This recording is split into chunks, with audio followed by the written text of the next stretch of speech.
kalau kita lihat kasus besar yang menjadi perhatian masyarakat, Gayus itu bukan diungkap oleh internal, tapi oleh seorang yang namanya Susno Dwaji yang lagi bertarung di antara internal polisi.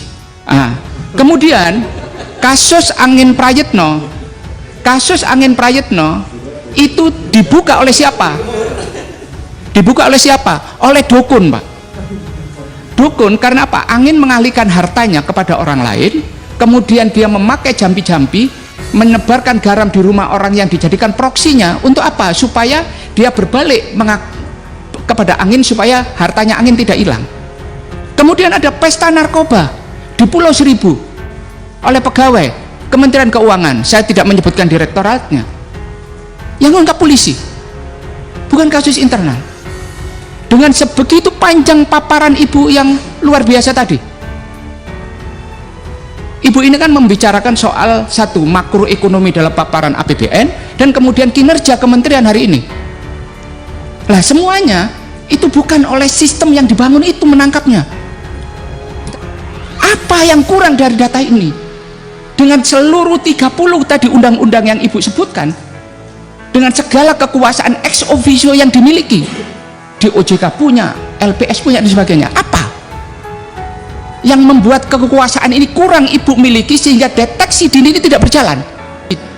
Semua kekuasaan ibu miliki, tapi bagaimana mendetailkan dan itu delivered dan dilaksanakan oleh siapa? Ya orang-orang yang di samping-sampingnya ibu ini. Saya ini ingin belajar dari guru makrifatnya ibu.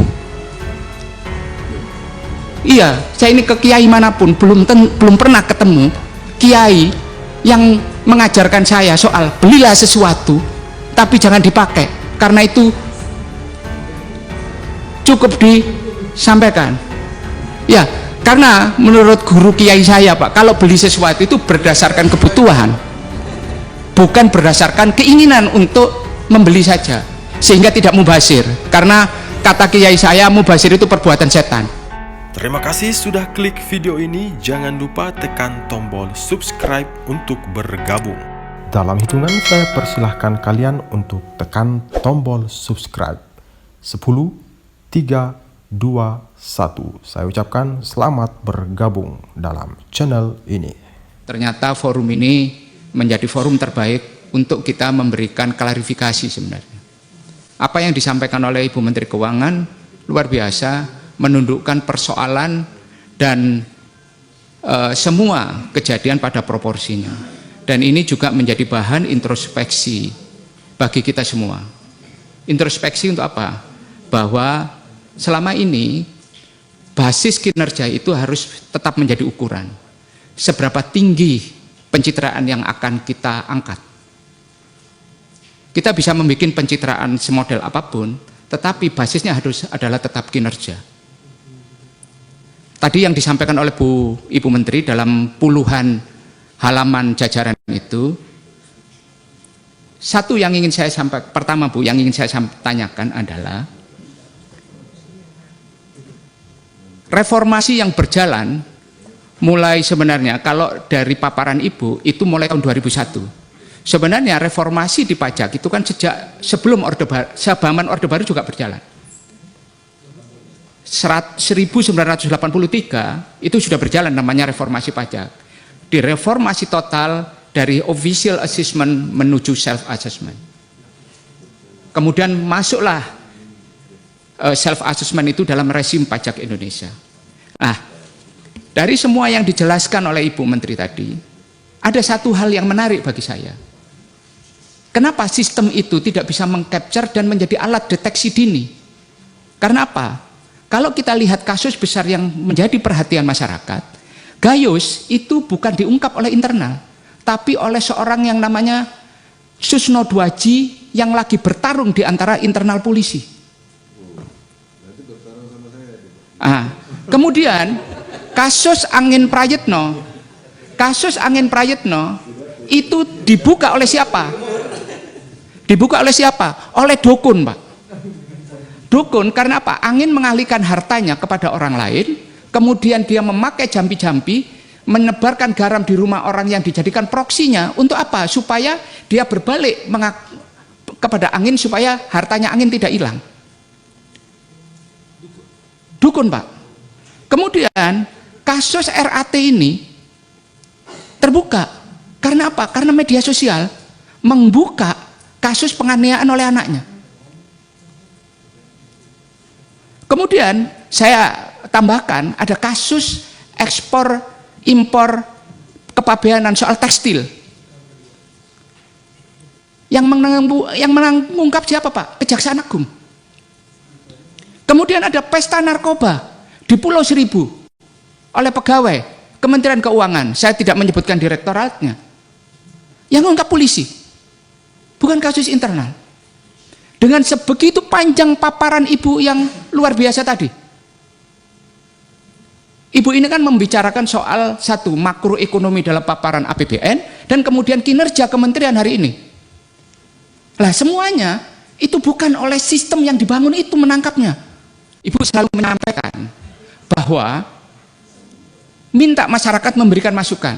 Loh, Direktorat Jenderal Pajak itu mempunyai, tadi Ibu sampaikan, PPATK, mempunyai SPT, mempunyai LHKPN. Ini adalah alat ukur dan kemudian kita kasih kewenangan menurut Undang-Undang HPP untuk mengakses data perpajakan apapun kepada perbankan. Apa yang kurang dari data ini? Dengan seluruh 30 tadi undang-undang yang Ibu sebutkan, dengan segala kekuasaan ex officio yang dimiliki, di OJK punya, LPS punya, dan sebagainya. Apa yang membuat kekuasaan ini kurang Ibu miliki sehingga deteksi dini ini tidak berjalan? Apa yang kurang dari kekuasaan yang kita berikan menurut undang-undang? Sama Bu, kita ingin tahu, kalau begitu, ada kasus rekening gendut di pajak, tidak punya di kepolisian aja.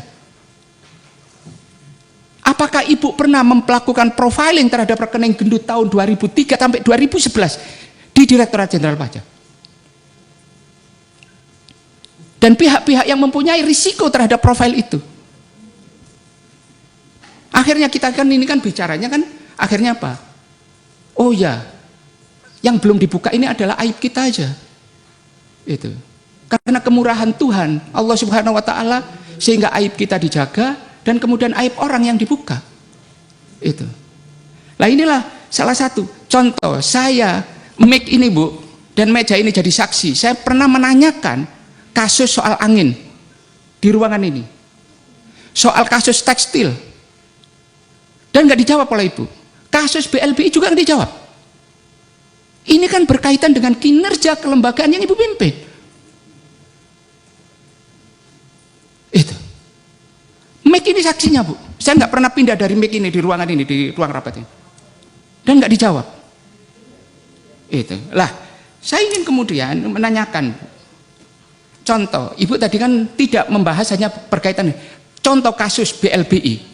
Berapa aset negara yang sudah disita oleh negara di sana, kemudian tidak digunakan, tidak didaya gunakan, mangkrak dan sebagainya. Ini kan luar biasa kekayaan negara ini. Datang ke kita tiba-tiba ada yang namanya Satgas BLBI.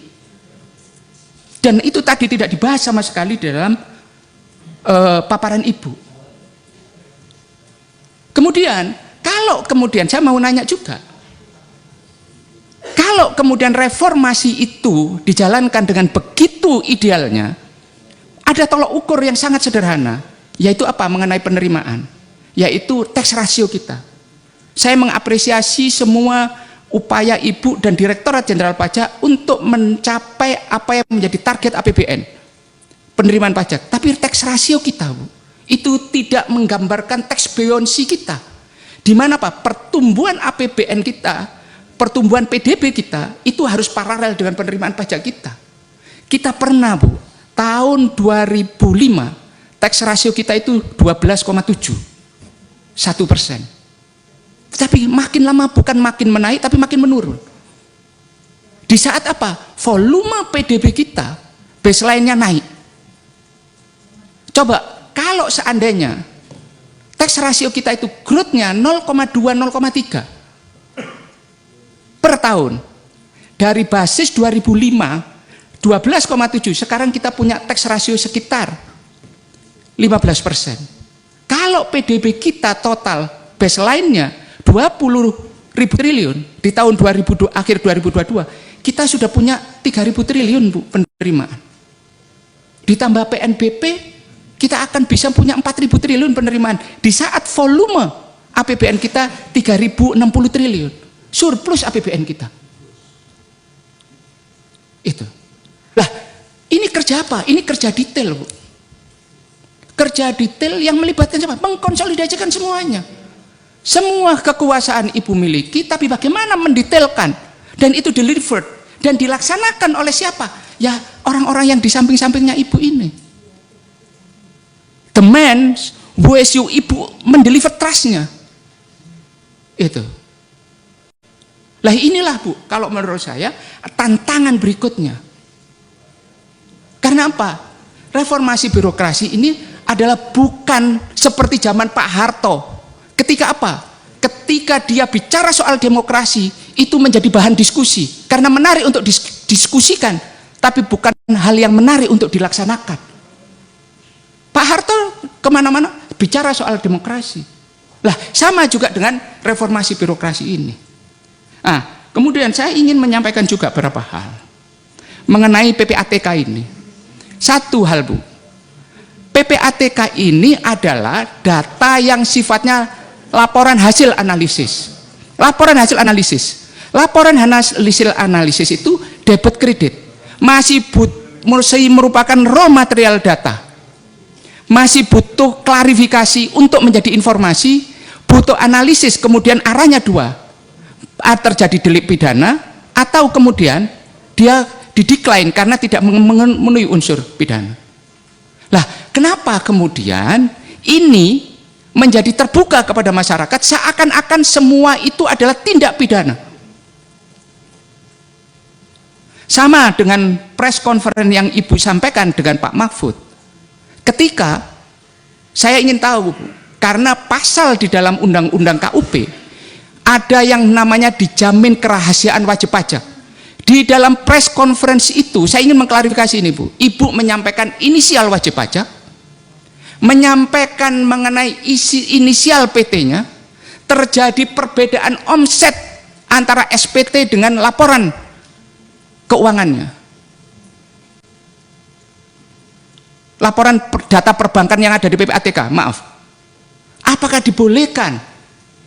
Apakah dibolehkan siapapun pejabat di Kementerian Keuangan, apalagi Direktorat Jenderal, menyampaikan inisial wajib pajak, kemudian omsetnya di dalam SPT, dan kemudian diperbandingkan? Karena apa? Laporan keuangan SPT itu bisa berbeda dengan perbankan. Makanya ada yang namanya koreksi fiskal. Direkonsiliasi nantinya. Tetapi menyebutkan seseorang dengan inisial wajib pajak, PT-nya apa, SPT-nya berapa, omsetnya berapa. Saya ingin melakukan klarifikasi itu.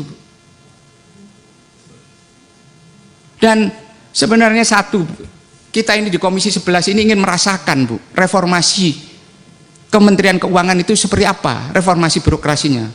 Karena apa? Sampai sekarang kami di Komisi 11 itu Bu, belum pernah merasakan. Karena apa? Bahan rapat yang sesederhana ini kami terima itu selalu menjelang rapat, padahal ketentuan di dalam undang-undangnya itu 1 hari sebelumnya. Ini adalah bagian apa? Bagian kita menghargai, mengapresiasi. Bagian dari apa? Dari checks and balances. Ibu perintahkan dong anak buah Ibu, hormati DPR ini. Ini hal yang sangat sederhana sekali untuk disampaikan. Sehingga kami di Komisi 11 mulai saya masuk kembali setelah keluar dari penjara dan masuk lagi ke DPR, saya belum pernah merasakan di Komisi 11 ini bahan rapat yang terdeliver sesuai dengan ketentuan Undang-Undang MD3. Nah inilah Bu.